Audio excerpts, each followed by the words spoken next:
profunda que se separan y viajan hasta la circulación de la arteria pulmonar. Cerca de la mitad de los pacientes con trombosis venosa en las venas de las extremidades inferiores y de la pelvis desarrollan. Por lo tanto, ¿qué quiere decir?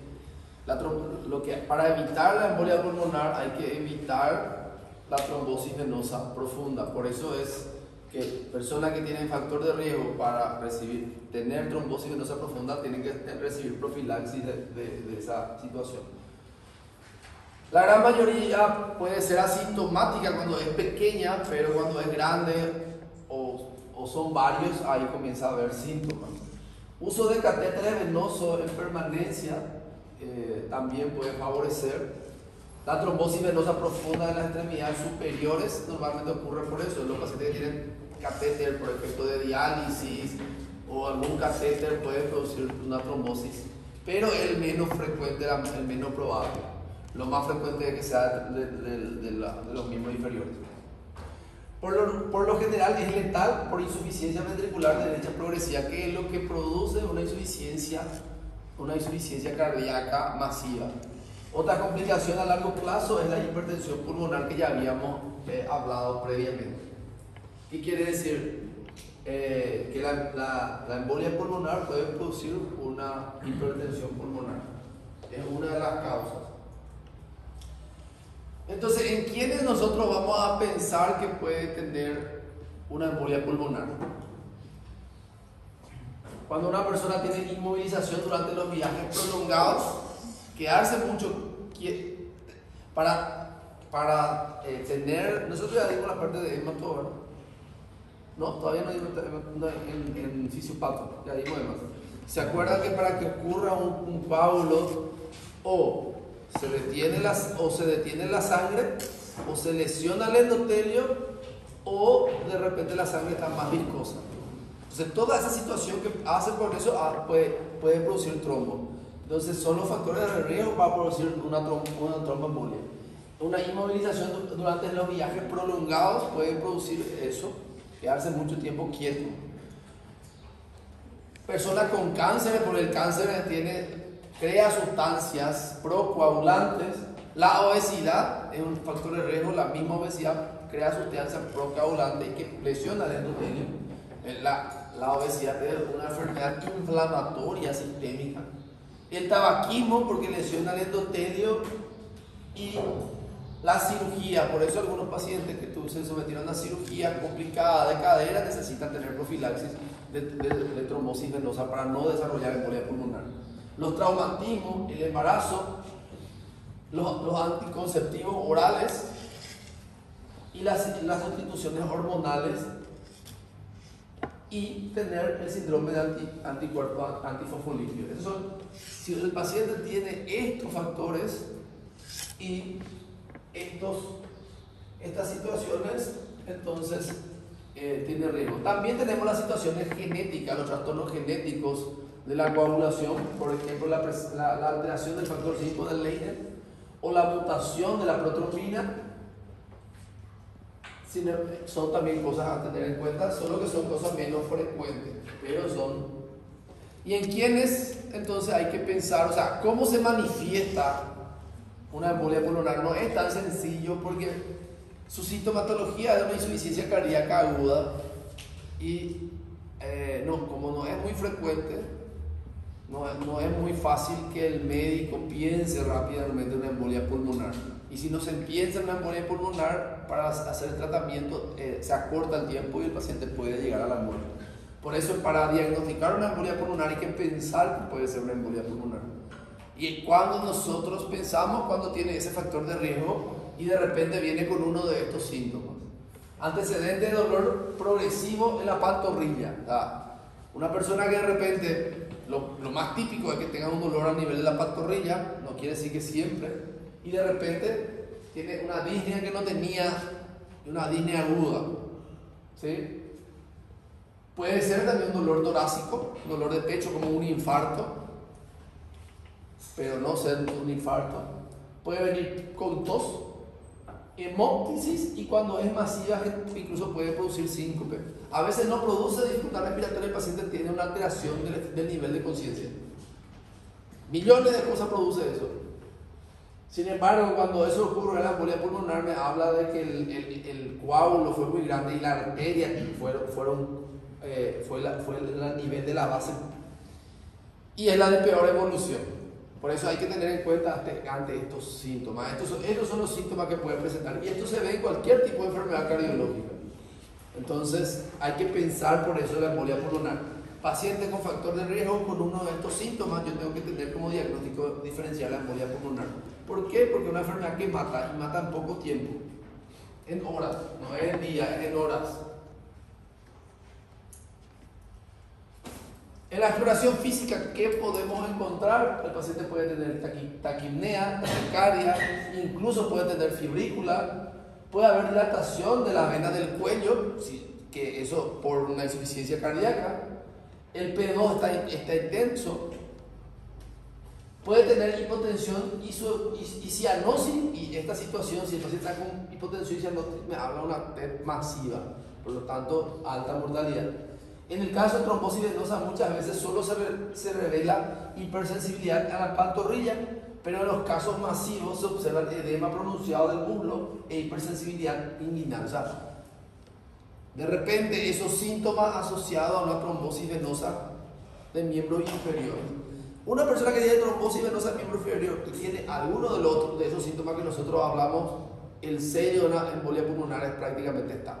Obviamente le voy a pedir todos los estudios, pero ya tengo que tratar, ya no hay mucho que esperar si es que ya tengo ese dato, porque no existe otra situación. Solo que a veces cuando no tengo ese dato es lo que voy buscando más. Bueno, entonces, ante una sospecha de una embolia pulmonar, ¿qué hacemos? Se puede pedir dímero D, que tiene que ser menos de 500 microgramos por ml. Hay que tener en cuenta, el dímero D puede aumentar en otras patologías, en otras enfermedades. Pero, ¿qué tiene de importante el dímero D? Si viene negativo el dímero D, descarta esta embolia pulmonar. Si viene positivo, puede ser embolia pulmonar y puede ser cualquier cosa también, ¿sí? Cualquier otra situación. Pero ¿qué me dice? Yo, al tener negativo el dímero D, puedo descartar ya una embolia pulmonar. Por eso sirve mucho el dímero D. Y no necesita hacer más millones de estudios. Pero si viene el dímero D positivo, yo tengo una sospecha de embolia pulmonar, yo tengo que confirmar con un estudio auxiliar más específico. Esa es la importancia del dímero D. El dímero D es un producto de la degradación del coágulo, o sea, está ocurriendo coágulo en algún lado y entonces se está destruyendo factores procoagulantes, ¿sí? Es porque se acuerda cuando hablamos de la vía de la coagulación, el dímero D es un resultado final de esa situación. Entonces, descarta el paciente con probabilidad baja o moderada de embolia pulmonar. Muchos pacientes hospitalizados exhiben una concentración alta por otras enfermedades. Por eso, la idea es eso: dímero D positivo puede ser una embolia pulmonar. Dímero D negativo descarta una embolia pulmonar. Esa es la idea que tienen que llevarse ustedes. Otro estudio indirecto, ya habíamos hablado del electrocardiograma, que es el bloqueo de rama derecha, sobrecarga del ventrículo derecho, y el famoso patrón S1, Q3, T3 que ya habíamos hablado. Entonces nosotros nos vamos al D1 y tenemos que tener S1 y nos vamos al D3 y tenemos que tener onda Q y la onda T negativa. Eso es típico o sea, no es típico, es un dato sugestivo de que la presencia del patrón S1, Q3, T3 es sugestivo de que hipertensión pulmonar. En un paciente con esto y síntomas agudos, estamos hablando de una hipertensión pulmonar secundaria a una embolia pulmonar. ¿Entienden? Ese es lo que usted tiene que saber de este electrocardiograma o de este patrón. Si yo encuentro esto en una persona previamente sana y encuentro esto y tiene dificultad respiratoria o tiene incogitación yugular o tiene algún síntoma de insuficiencia cardíaca derecha, tengo que pensar en una hipertensión pulmonar, que en un contexto de una etapa aguda tengo que pensar en una embolia pulmonar como causa, y entonces ahí empezar el algoritmo diagnóstico.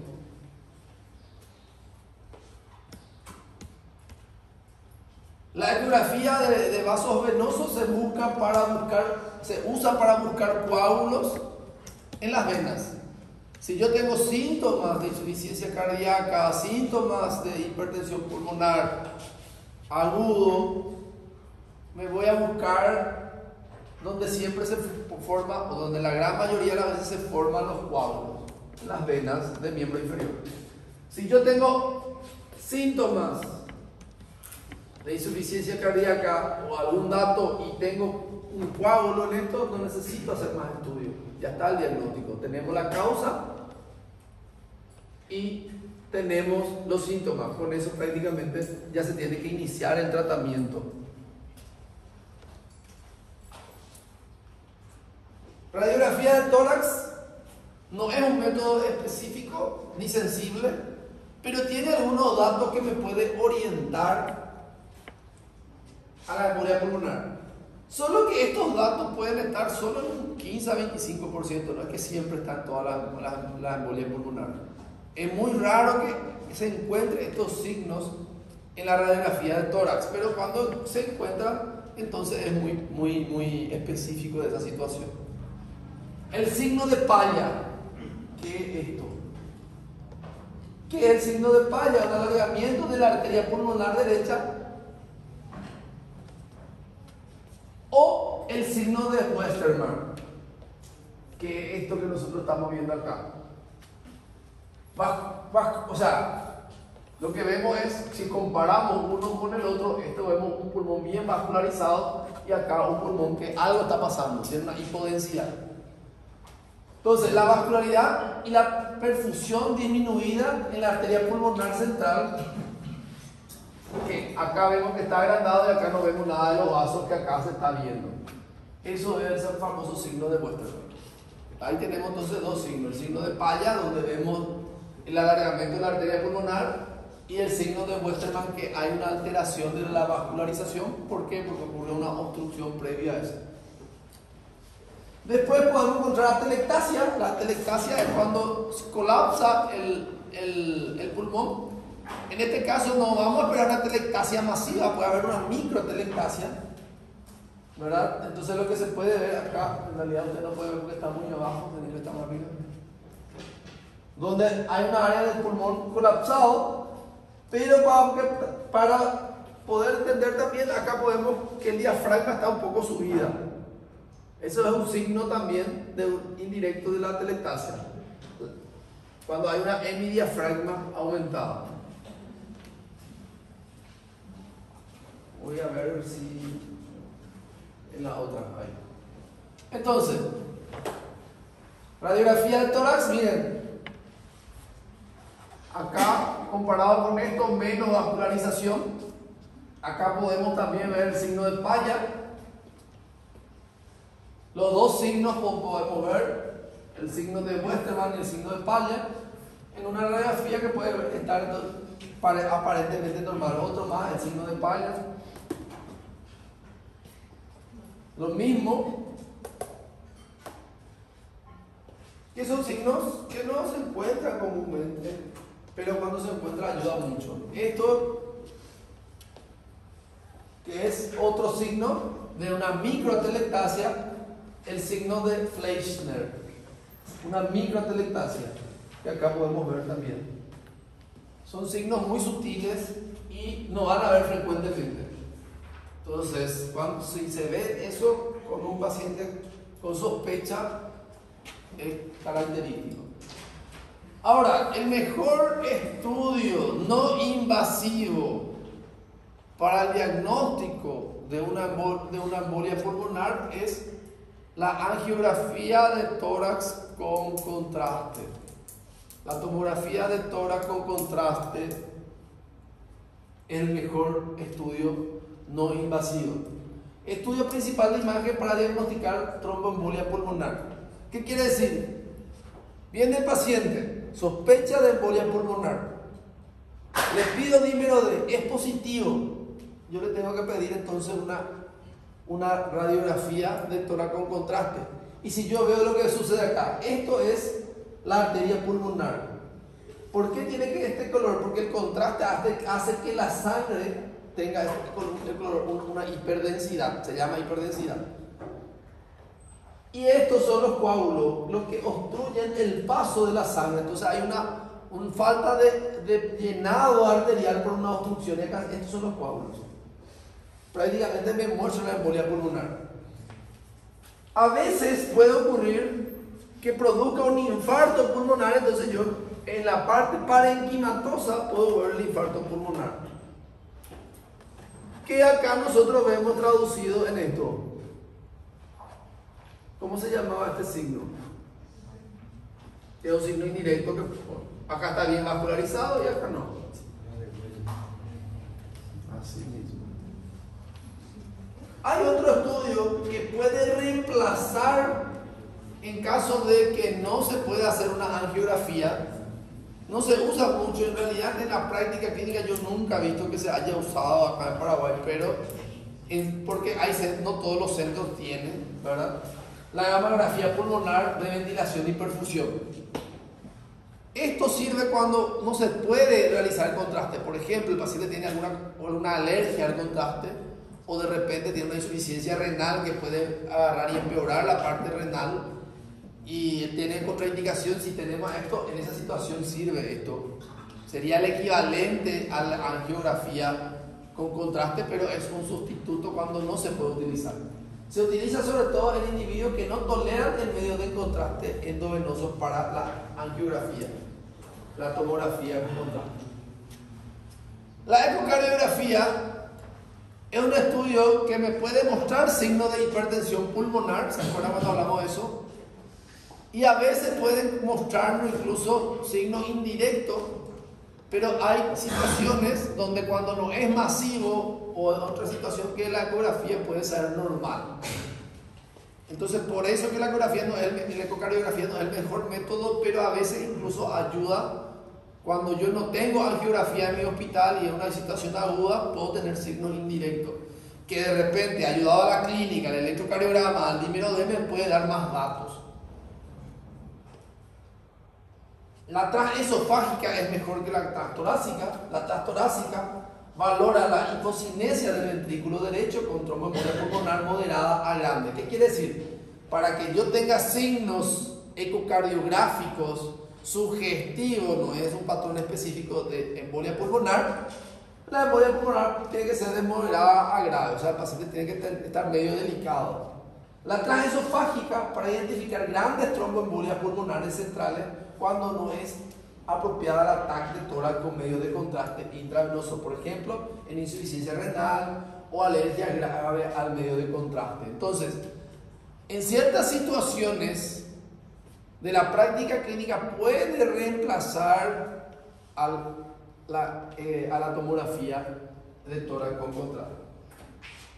Ahora, el estudio más específico que te va incluso a hacer ya el tratamiento es la angiografía pulmonar, en donde se entra con un catéter por el corazón, se envía un medio de contraste y puede dibujar el árbol pulmonar, el árbol vascular pulmonar, que si está obstruido se puede inyectar el tratamiento, la medicación o incluso extraer el coágulo. Por eso es de diagnóstico y también puede ser de tratamiento. Ese es el mejor estudio, pero es un estudio muy invasivo. Normalmente se utiliza cuando fue difícil el diagnóstico o de repente cuando ya se quiere hacer el diagnóstico y el tratamiento al mismo tiempo o cuando de repente es masivo la embolia para poder quitar el coágulo. Porque el tratamiento de la embolia pulmonar es utilizar fibrinolíticos. Y a veces cuando es muy grande ese fibrinolíticos no rompen todo el coágulo y la única forma es retirar eso. Entonces, cuando es muy grande a veces y si el centro cuenta con el tratamiento, el estudio ya se hace diagnóstico y tratamiento. Es el mejor método auxiliar, pero es el más invasivo. Por eso que si no se va a hacer tratamiento, ya al mismo tiempo no es lo que se hace cotidianamente. Entonces, esta sirve como para hacer el tema del algoritmo diagnóstico. Si se piensa en una tromboembolia pulmonar, se puede ver si hay antecedentes o datos clínicos de una trombosis venosa. Como nosotros podemos ver por la clínica, si hay dolor, si hay edema, prácticamente, pero si queremos ver por un estudio, se le pide una ecografía venosa. Si en la ecografía venosa me viene que hay un coágulo ahí, ya está el diagnóstico, se hace ya el tratamiento, no necesita más otra cosa. Pero si no hay diagnóstico, no muestra nada, se puede usar resonancia, tomografía y fluorografía para la parte de la trombosis venosa. Los estudios de imagen para tromboembolia pulmonar, lo ideal es una tomografía de tórax con contraste. ¿Sí? Si hacen diagnóstico, ya está. Ahora, no se hace el diagnóstico, o no está disponible, o es peligroso el contraste, se puede hacer una gamografía pulmonar. Porque si no, ya tenemos el diagnóstico. En la gamografía, si se hace la gamografía, puedes ya ver el diagnóstico. Y entonces, si es positivo, tratamiento. Si es negativo, obviamente ya se puede descartar. Ahora, mi centro no tiene gamografía, o la gamografía no es muy diagnóstico. Se puede pedir ecografía venosa, ya dijimos. Si la ecografía venosa es negativa, pasamos una ecografía transesofágica o una resonancia para hacer el diagnóstico. Entonces, este es el algoritmo diagnóstico. Lo más sencillo y lo más cotidiano: el paciente sospecha de embolia pulmonar. Tenemos rápido el electrocardiograma, tenemos rápido la radiografía, pero son patrones muy inespecíficos. Y el dímero D. El dímero D, si viene negativo, descartamos. Viene positivo, el electrocardiograma, tenemos patrón S3Q3 y T3, que no siempre está. Me hablan signo indirecto de hipertensión pulmonar. Tenemos dos datos ya, dímero positivo. Vemos la radiografía, raro también que haya signos de embolia pulmonar en la radiografía, pero si hay, tenemos tres cosas. ¿Qué tengo que hacer? Una tomografía con contraste. Ahí ya tendría que verse. Ahora, no se puede hacer una tomografía con contraste. Entonces, vemos si hay una gamografía. Raro, yo nunca he visto en Paraguay, pero en grandes centros puede haber. Pero raramente no haya una ecocardiografía. En la ecocardiografía se tiene que ver signos indirectos de lesión cardíaca derecha aguda, que ese el cardiólogo te va a poder decir. Si hay eso, se hace el tratamiento.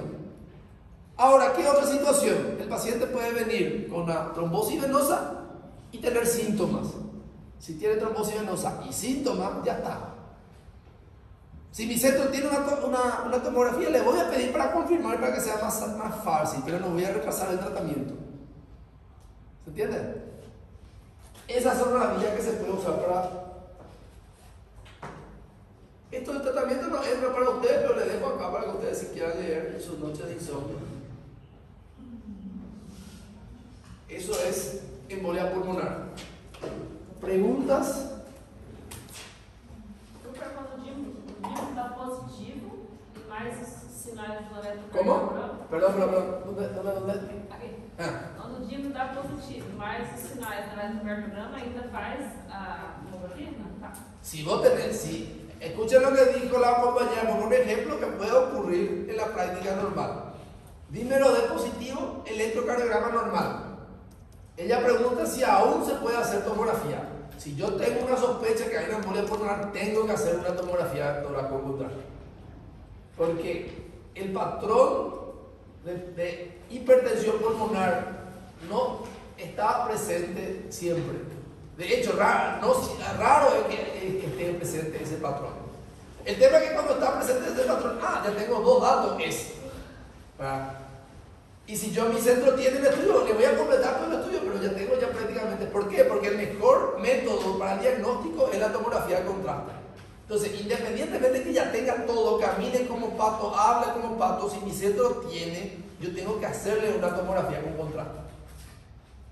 Solo que yo no voy a, si ya tengo ya todas las características, no voy a estar esperando para hacer el tratamiento. Ya le preparo para el tratamiento, le trato si es posible y le hago también el estudio auxiliar. Para eso sirve tener esos datos.